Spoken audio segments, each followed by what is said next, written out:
الہی تیری چوکھٹ پر بھکاری بن کے آیا ہوں، سراپا فقر ہوں، عجز و ندامت ساتھ لایا ہوں۔ السلام علیکم ورحمۃ اللہ وبرکاتہ۔ کیا حال ہے سب بہنوں کا، کیسی ہیں آپ؟ اللہ تعالیٰ آپ سب کو ہمیشہ اپنی امان میں خیر و عافیت سے رکھیں۔ آج میں آپ سب سے کچھ اپنے لائف ایکسپیرینسز شیئر کروں گی، کچھ آپ کو اپنے عمرہ کے بارے میں بتاؤں گی جو میں نے فرسٹ ٹائم کیا۔ یہ 2009 کی بات ہے جب میں فرسٹ ٹائم یہاں سعودی عرب اپنے ہسبینڈ کے پاس آئی تھی، لیکن میرے آنے سے صرف 3 دن پہلے ایک ایسا انسیڈنٹ ہوا جس نے میری روح تک کو ہلا دیا۔ کچھ میری اپنی غلطیوں کی وجہ سے، کچھ میری مجبوریوں کی وجہ سے، کچھ میری نادانی کی وجہ سے، کچھ لوگوں پہ اندھا اعتبار کرنے کی وجہ سے کچھ ایسا ہو گیا تھا، لیکن میرے رب نے مجھے سنبھالا۔ اللہ تعالیٰ نے میرے لیے ایک رحمت کا فرشتہ میرے ہسبینڈ کی صورت میں بھیجا، جبکہ میری شادی کو اس ٹائم 2 سال ہو چکے ہوئے تھے۔ اور آپ لوگ یقین کریں کہ اللہ تعالیٰ نے مجھے سچویشن سے اس طرح نکالا جیسے جبکہ کہا جاتا ہے نا کہ دودھ میں سے بال کو نکالا جاتا ہے، تو اسی طرح اللہ تعالیٰ نے مجھے اس سچویشن سے اس طرح نکالا کہ پتہ بھی نہیں چلا۔ وقتی طور پہ بہت فیل ہوا، وقتی طور پہ لگتا تھا کہ نہیں بس زندگی رک گئی ہے، اب کیسے ہوگا، کیا ہوگا، لیکن اللہ تعالیٰ نے میرے ہسبینڈ کی صورت میں ایک رحمت سے، نعمت سے مجھے نوازا کہ اللہ تعالیٰ نے مجھے اتنے اچھے ہسبینڈ عطا کیے جنہوں نے کہتے ہیں کہ ماں باپ بن کر، بہن بھائی بن کر مجھے سنبھال لیا، الحمدللہ۔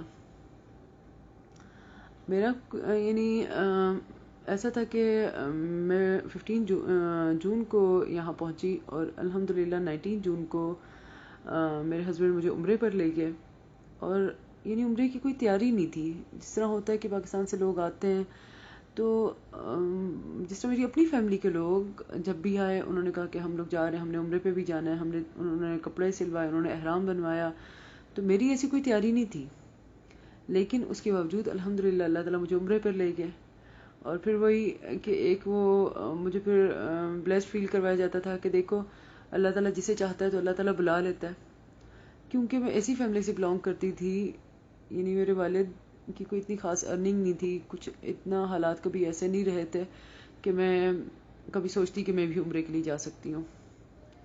ہم نے تو ہمیشہ پی ٹی وی پہ عشاء کی اذان سنی، اس میں حرم دیکھا یا کہیں بھی حرم کی تصویر دیکھی، کہیں بھی حرم کو دیکھا تو یہی سوچا کہ یہاں تو بہت امیر لوگ جاتے ہیں جن کے پاس بہت پیسہ ہوتا ہے، لیکن یہ نہیں پتا تھا کہ جس کو اللہ تعالیٰ چاہتے ہیں اللہ تعالیٰ اسی کو بلاتے ہیں۔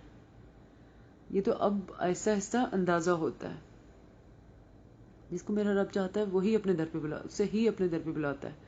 تو الحمدللہ اللہ تعالیٰ نے مجھے فرسٹ ٹائم جب عمرے پہ بلایا تو اس ٹائم مجھے بالکل یعنی کوئی سینس نہیں تھا، کوئی سمجھ نہیں آ رہی تھی، کچھ حالات ایسے تھے کوئی سمجھ نہیں آ رہی تھی، مجھے پتہ نہیں تھا کہ کیا ہوگا اور کیسے ہوگا۔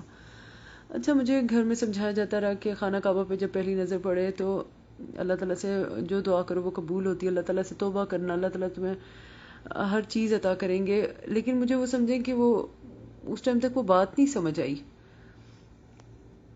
جب تک میں وہاں پہنچی نہیں، حتیٰ کہ میں نے دیکھ بھی لیا خانہ کعبہ، جو سب نے بولا ہوا تھا ویسے میں نے کر بھی لیا، لیکن وہ فیلنگ نہیں تھی اس ٹائم تک۔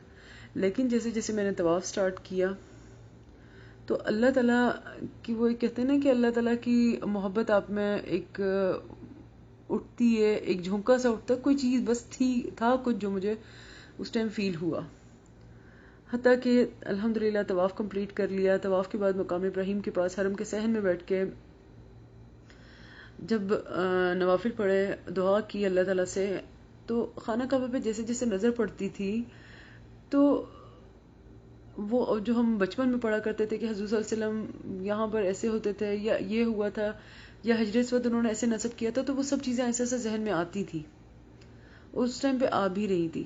اور اسی طرح اللہ تعالیٰ نے بس پتہ نہیں، میں کہتی ہوں کہ شاید مجھے اس ٹائم ہی کوئی قبولیت کی گھڑی مل گئی تھی کہ جو اللہ تعالیٰ نے آج مجھے اتنا کچھ عطا کر دیا، الحمدللہ۔ اور پھر اس کے بعد الحمدللہ میں نے جب اپنا طواف کمپلیٹ کیا، صفا مروہ کیا، تو صفا مروہ میں بھی اور آج بھی آپ لوگ یقین کریں کہ یا تو مجھے حرم کے صحن میں بیٹھنا بہت پسند ہے، اور یا پھر مجھے صفا مروہ میں بیٹھنا بہت پسند ہے.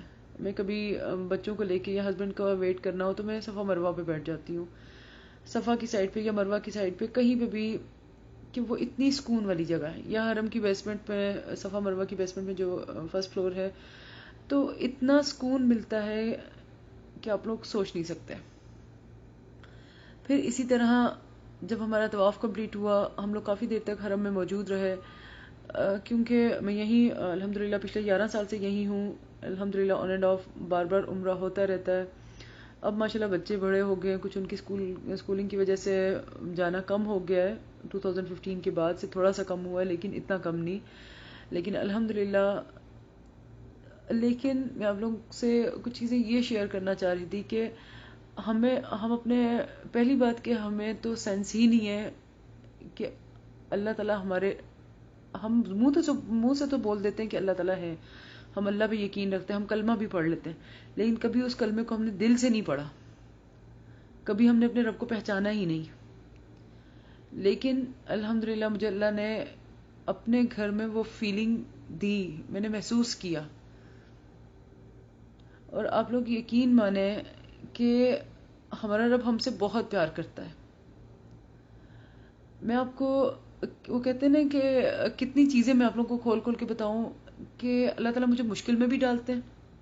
اللہ تعالیٰ مجھے یہ احساس بھی دلاتے ہیں، کہ یہ سمجھ بھی اللہ تعالیٰ دیتے ہیں کہ ہمارے اوپر جو مشکل آتی ہے وہ ہماری گناہوں کی وجہ سے آتی ہے، ہمارے گناہوں کا کفارہ بھی ہوتی ہے. تو ہمارا رب، اور بلکہ ایک اور لائف ایکسپیرینس ایسا کہ کچھ ماشاءاللہ میرا بیٹا حفظ کر رہا ہے، 7 ایئرس کا ہے.